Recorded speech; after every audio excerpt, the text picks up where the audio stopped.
오늘 우리에게 주시는 하나님의 말씀은 여호수아 9장 16절에서 27절까지 말씀입니다. 16절 그들과 조약을 맺은 후 사흘이 지나서야 그들이 이웃에서 자기들 중에 거주하는 자들이 함을 들으니라.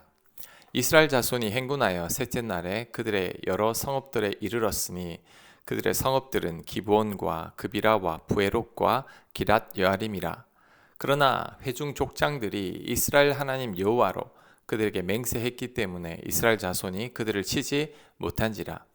그러므로 회중이 다 족장들을 원망하니 모든 족장이 온 회중에게 이르되 우리가 이스라엘의 하나님 여호와로 그들에게 맹세하였은즉 이제 그들을 건드리지 못하리라.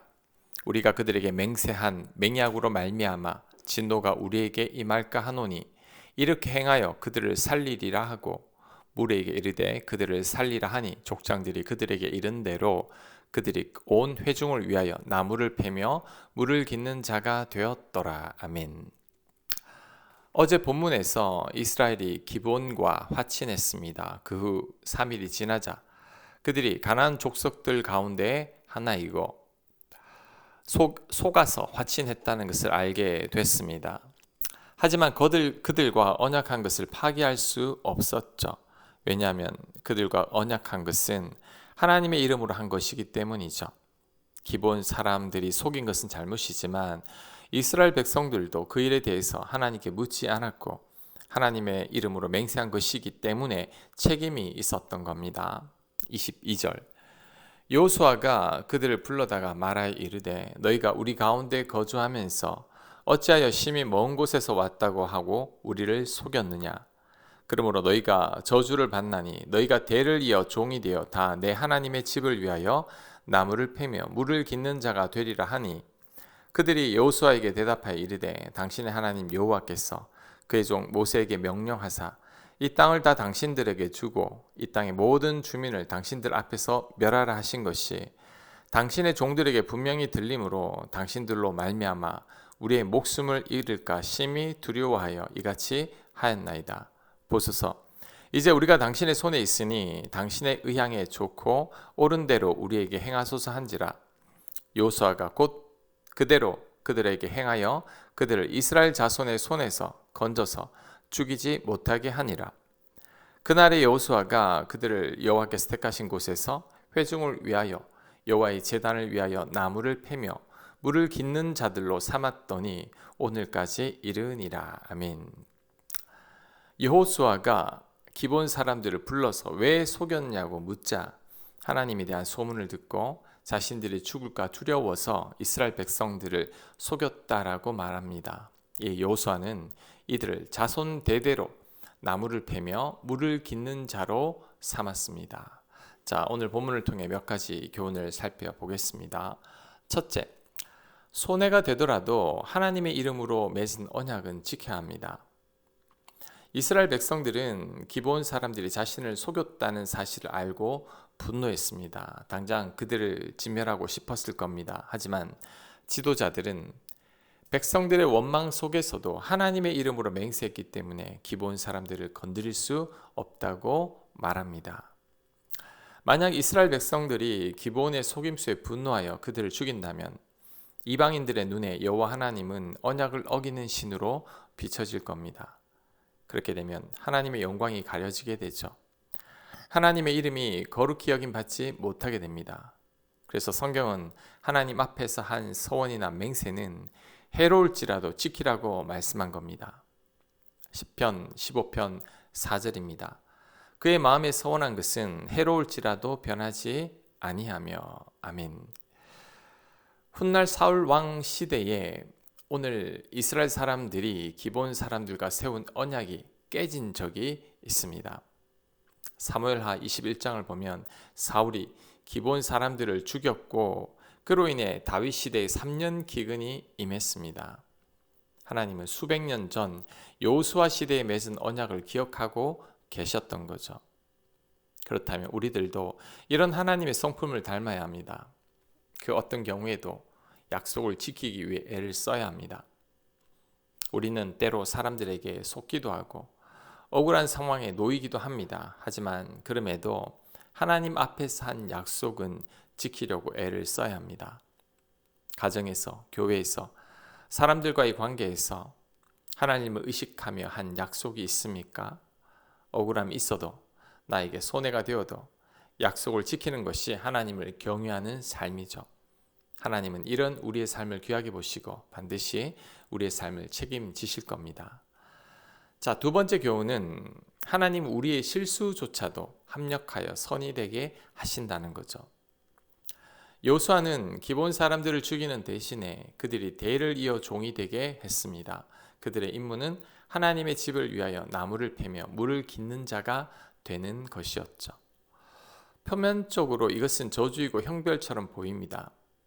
그러나 영적인 관점에서 보면 이것은 놀라운 반전이며 은혜이죠. 왜냐하면 그로 인해 성전에서 일하는 자들이 많이 생겼기 때문입니다. 당시의 제사는 수많은 나무와 물을 필요로 했습니다. 번제와 각종 제사를 위해 끊임없이 나무를 패야 했고 정결 예식을 위해 물을 길어야 했습니다. 이 고된 일을 기본 족속이 감당함으로써 레위인과 제사장들은 제사와 율법 연구에 더욱 집중할 수 있게 된 거죠. 이는 창세기 50장에서의 요셉이 고백한 섭리와 같습니다.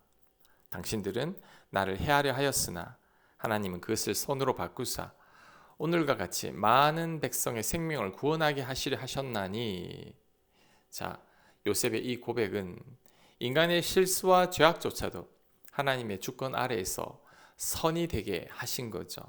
합력해서 선이 된 겁니다. 지난날 어떤 실수를 범했습니까? 어떤 잘못을 했고 그로 인해 어떤 후회를 하고 있습니까? 이제는 그로 인해 낙심하지 말아야 합니다. 하나님은 그 실수와 잘못을 통해서도 합력하여 선을 이루시는 분이시죠. 우리가 후회하고 있는 그 일을 전화위복으로 바꾸시는 분이 바로 우리 하나님이십니다. 우리는 이 사실을 굳게 믿어야 합니다. 자, 마지막 교훈은 주의 궁정에서의 한 날이 다른 곳에서의 첫날보다 낫다는 겁니다. 여호수아가 기본 거민들에게 왜 속였냐고 추궁하자 그들은 솔직하게 대답했습니다. 하나님이 두렵고 죽을까 두려워서 이스라엘 백성들을 속였다고 말하죠. 기본 사람들은 살기 위해 하나님을 택했고 자신의 자존심을 버렸으며 평생 종의 멍에를 맸습니다. 그 결과 기본 사람들은 비록 종의 신분이지만 멸망할 가나안 족속 중에서 유일하게 구원받아 하나님의 성막 곁에 머무는 자들이 됐죠. 후에 기본 사람들의 산당은 솔로몬이 1,000번제를 드린 거룩한 장소로 쓰임 받기도 했습니다. 기본 사람들의 모습을 보니까 시편 84편이 떠오릅니다. 시편 84편 10절입니다. 주의 궁정에서의 한 날이 다른 곳에서의 첫날보다 나은즉 악인의 장막에 사는 것보다 내 하나님의 성전 문지기로 있는 것이 좋사오니. 아멘. 바로 기본 족속을 말씀하는 것 같습니다. 기본 족속은 악인과 함께 멸망하기보다 하나님 집에서 물 깃는 종을 택했습니다. 이스라엘 백성들도 성전에서 일하는 자들이 많지 않았습니다. 그런데 기본 사람들은 성전에서 일하는 영광을 얻게 된 거죠. 이건 참 복입니다.